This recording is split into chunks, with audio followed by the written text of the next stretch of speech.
Bismillahirrahmanirrahim. Assalamualaikum warahmatullahi wabarakatuh. Bertemu kembali dengan saya Ibu Suci Hasanah pada mata kuliah Palliative Care. Kali ini saya akan menjelaskan tentang konsep palliative care. Pada pembahasan sebelumnya sudah disampaikan tentang alasan mengapa palliative care ini menjadi penting untuk dilakukan. Sekarang kita lihat kembali tentang pengertian palliative care.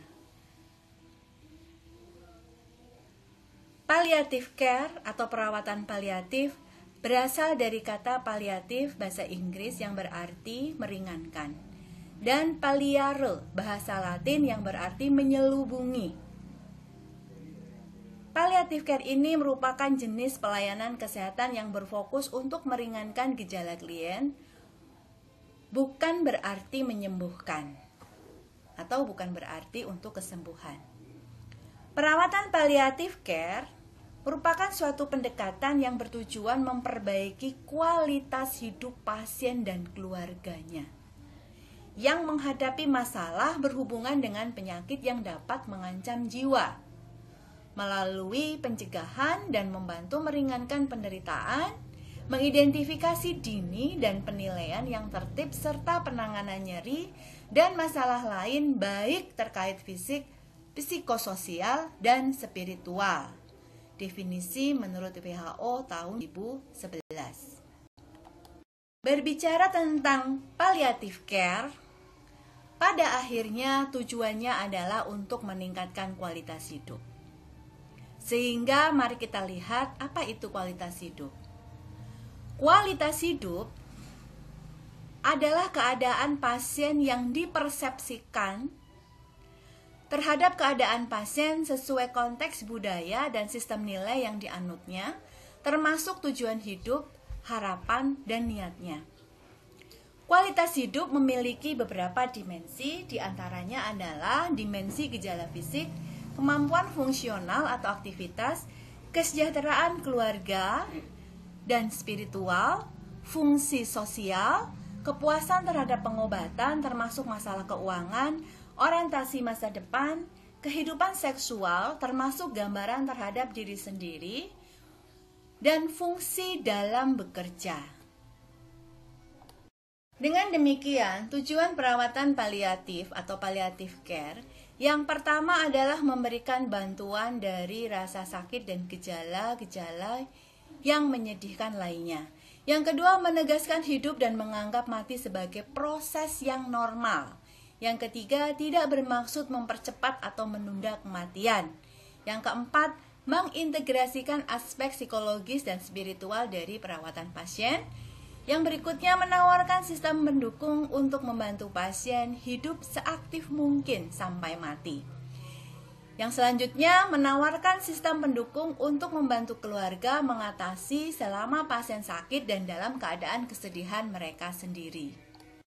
Tujuan palliative care yang selanjutnya adalah menggunakan pendekatan tim untuk menangani kebutuhan pasien dan keluarga pasien, termasuk konseling berkabung bila diindikasikan. Lalu meningkatkan kualitas hidup dan terkadang juga secara positif mempengaruhi perjalanan penyakit.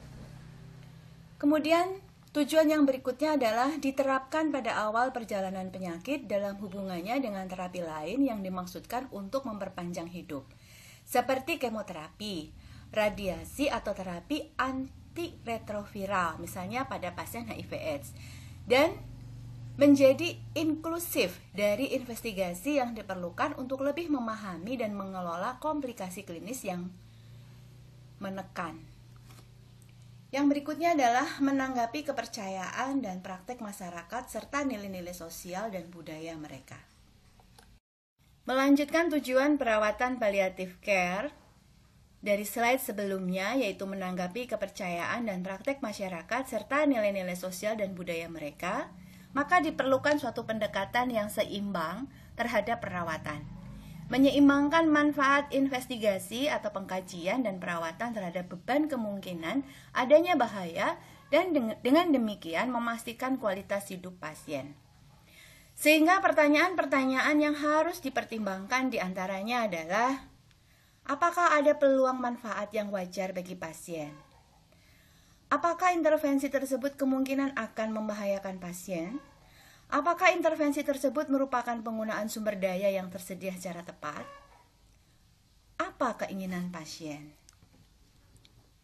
Tujuan yang berikutnya adalah menghormati otonomi dan pilihan pasien sangat penting. Sehingga ada kebutuhan untuk komunikasi yang terbuka dan sensitif bagi semua pihak. Pada perawatan paliatif ada suatu harapan.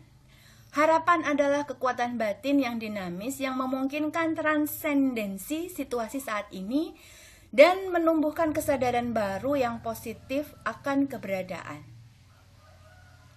Harapan adalah konsep penting dalam perawatan paliatif. Namun, harapan yang berkelanjutan dapat menjadi tantangan karena fokusnya mungkin telah berubah. Misal, tidur yang nyenyak di malam hari. Harapan telah lama dikaitkan dengan kepercayaan. Martabat. Martabat adalah keadaan layak untuk mendapatkan kehormatan atau rasa hormat. Ini dari Oxford English Dictionary. Martabat diakui sebagai hak asasi manusia. Martabat terancam ketika ada kehilangan independensi, ketakutan menjadi beban, tidak terlibat dalam pengambilan keputusan, kurangnya akses ke perawatan, masalah spiritual, dan bahkan sikap staf terhadap pasien. Menjunjung tinggi martabat pasien dalam pengaturan perawatan paliatif sangat penting bagi pasien dan keluarga mereka. Seringkali, pasien dengan penyakit yang mengancam jiwa rentan terhadap kehilangan martabat dan merasa mereka tidak lagi dihormati sebagai orang yang dulu. Beberapa pasien mungkin merasa hidup mereka tidak memiliki nilai, makna, atau tujuan. Kerangka kerja, attitudes, behavior, compassion, dialog untuk martabat membahas aspek sikap, perilaku, belas kasihan atau cinta kasih, dan dialog. Dan menyediakan kerangka kerja untuk menekankan, melindungi, dan memulihkan martabat.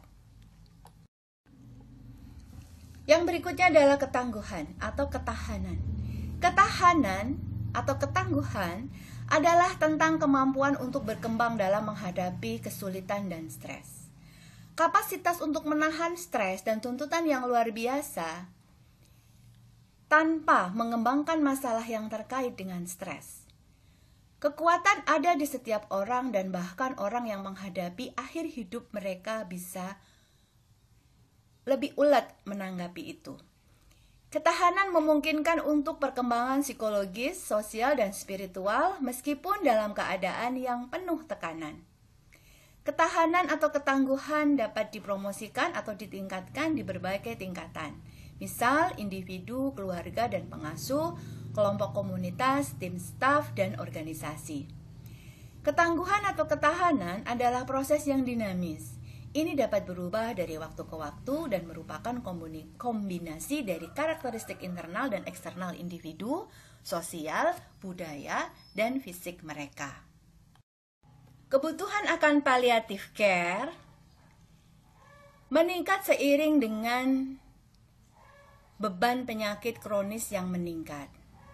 Peningkatan kejadian kanker, peningkatan jumlah penyakit HIV/AIDS, kemudian kekhawatiran berkembangnya gaya hidup, gizi, dan pola kerja yang tidak menetap, yang pada akhirnya selain meningkatkan kejadian kanker juga meningkatkan kejadian penyakit kronis lainnya seperti penyakit kardiovaskuler, penyakit gagal ginjal, dan masih banyak lagi. WHO menekankan sekali adanya kebijakan terkait dengan palliative care. Adopsi dan implementasi kebijakan kesehatan yang tepat adalah kunci untuk menyediakan perawatan paliatif. Kebijakan dapat mencakup kebijakan kesehatan nasional, kebijakan obat esensial, dan kebijakan perawatan paliatif. Kebijakan perlu memasukkan peran dan tanggung jawab penyedia tentang perawatan paliatif, termasuk siapa yang bisa meresepkan obat yang dibutuhkan untuk pasien-pasien dengan kasus paliatif. Ketersediaan obat juga sangat disarankan oleh WHO dalam palliative care. Akses ke obat-obatan perawatan paliatif sangat penting untuk memastikan nyeri dan manajemen gejala yang efektif. Di Indonesia sendiri, banyak obat yang diperlukan untuk perawatan paliatif tidak tersedia secara bebas. Misalnya adalah opioid, seperti morfin, yang sangat penting untuk meredakan nyeri sedang hingga berat secara efektif. Hambatan untuk mengakses obat-obatan termasuk pasokan, perundang-undangan, pendidikan, dan masalah-masalah praktis seperti distribusi. Meningkatkan akses berarti melibatkan peningkatan resep dan ada kecenderungan yang berkembang ke arah pengalihan tugas di seluruh wilayah.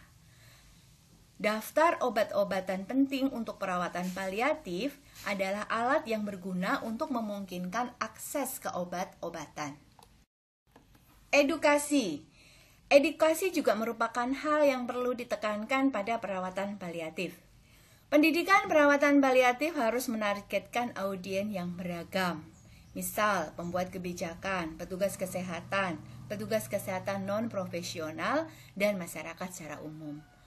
Untuk meningkatkan kesadaran, keterampilan, dan pengetahuan mereka, dan untuk mengubah sikap mereka terhadap pasien dengan penyakit terminal. Pelatihan perawatan paliatif perlu berkelanjutan. Ini harus diberikan selama pelatihan pra-pendaftaran awal serta selama program pelatihan in-service. Dan disesuaikan dengan peran serta tanggung jawab masing-masing dari audiens yang beragam tersebut. Karena perawatan paliatif relatif baru, maka pendidikan dan pelatihan terkait paliatif menjadi sangat penting. Agar palliative care dapat dikembangkan, perlu adanya suatu pendekatan kesehatan masyarakat yang didasarkan pada kebijakan, ketersediaan obat, pendidikan, dan strategi implementasi yang tepat.